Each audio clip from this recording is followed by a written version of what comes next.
జగన్మోహన్ రెడ్డికి ముగ్గురు మాజీ మంత్రులు వార్నింగ్ ఇచ్చారా? అందుకే గత కొద్ది రోజులుగా వాళ్ళు కార్యాలయానికి కూడా రావట్లేదా? జగన్ వైఖరిపై వ్యతిరేక గళం వినిపిస్తున్నారా? ఇంతకీ ఎవరా ముగ్గురు? ఎందుకింత వ్యతిరేకత?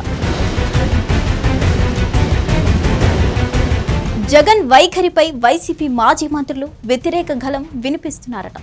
ముఖ్యంగా జగన్మోహన్ రెడ్డి మార్గం రాజధాని ప్రతిపాదన చేసిన తర్వాత ప్రజల నుంచి అనేక రకాలుగా స్పందన వచ్చింది. సానుకూలత కంటే వ్యతిరేక ప్రచారమే అధికం. అంతటితో ఆగకుండా జగన్మోహన్ రెడ్డి విపరీతంగా సోషల్ మీడియాలో ట్రోల్స్కు గురయ్యారు.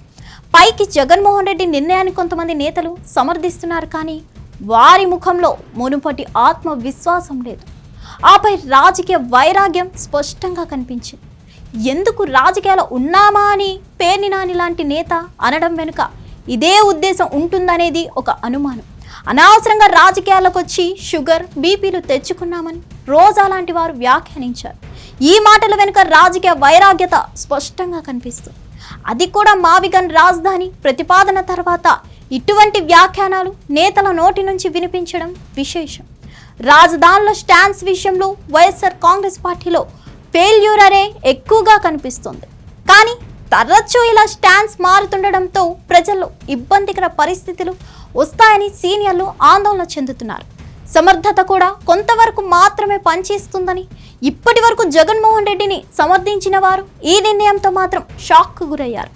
జగన్మోహన్ రెడ్డిని గుడ్డిగా నమ్మితే తమకు ఇబ్బందులు వస్తాయని తెలిసి కొంతమంది నేతలు సైలెంట్ అయిపోయారు. ఓ ముగ్గురు మాజీ మంత్రులు మాత్రం పార్టీలో ఉండలేమని జగన్మోహన్ రెడ్డికి రాయబారం పంపినట్లు తెలుస్తోంది.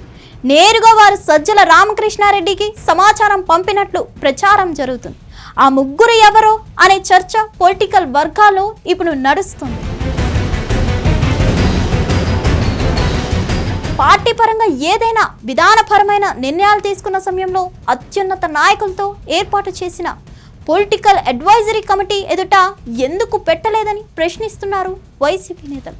ఇది రాష్ట్ర ప్రజల అంశం. పైగా ఇప్పటికీ స్టాండ్స్ మార్చాం, అమరావతిని కాదన్నాం సరే, 3 రాజధానుల అంశాన్ని పాలన వికేంద్రీకరణలో భాగంగా తెరపైకి తెచ్చాం సరే, కనీసం ఈ మావిగన్ ప్రతిపాదన చేసినప్పుడైనా పార్టీలో చర్చించాల్సి ఉండాలి కదా అని వైసీపీ సీనియర్లు ప్రశ్నిస్తున్నారు. తెలుగుదేశం పార్టీ పరంగా ఎటువంటి నిర్ణయాలు తీసుకోవాలన్నా పొలిట్ బ్యూరో సమావేశంలో చర్చించి నిర్ణయం తీసుకుంటారు. కానీ వైఎస్ఆర్ కాంగ్రెస్ పార్టీలో ఆ పరిస్థితి లేదని ఆ ముగ్గురు మంత్రులు బహటంగానే ఆక్షేపించినట్టు ప్రచారం నడుస్తుంది. వైఎస్ఆర్ కాంగ్రెస్ పార్టీ బలోపేతం కష్టమని, నిర్ణయాలతో ఇబ్బందులు అధినేత తెచ్చిపెడుతున్నారని భావించి ఆ ముగ్గురు నేతలు పార్టీ కార్యాలయానికి దూరంగా ఉంటున్నట్లు తెలుస్తోంది. అయితే వారు ఎవరు అన్నది మాత్రం బయటపడడం లేదు. మరిన్ని అప్డేట్స్ కోసం stay tune to hit. Hit TV app, ఇందులో short news, live news, entertainment shows, movies, digital magazines తో పాటు మీ జిల్లా వార్తలను కూడా ఫ్రీగా చూడొచ్చు. ఇంకెందుకు ఆలస్యం, వెంటనే హిట్ టీవీ యాప్ ని డౌన్లోడ్ చేసుకుని ఫ్రీగా ఎంటర్టైన్మెంట్ పొందండి. Hit TV app. Hit TV app. Please download hit TV app. Hit TV app ని ఫ్రీగా డౌన్లోడ్ చేసుకుని ఎంజాయ్ చేయండి. మీకు నచ్చిన ఎంటర్టైన్మెంట్ కోసం హిట్ టీవీ యాప్ ని ఫ్రీగా డౌన్లోడ్ చేసుకుని ఎంజాయ్ చేయండి. హిట్ టీవీ యాప్ ని డౌన్లోడ్ చేసుకుని ఆస్వాదించండి, ఆశీర్వదించండి. ఇంతమంది సెలబ్రిటీలు హిట్ టీవీ యాప్ ని డౌన్లోడ్ చేసుకోండి అని చెప్తున్నారంటే ఎంత మంచి యాప్ ఆలోచించండి.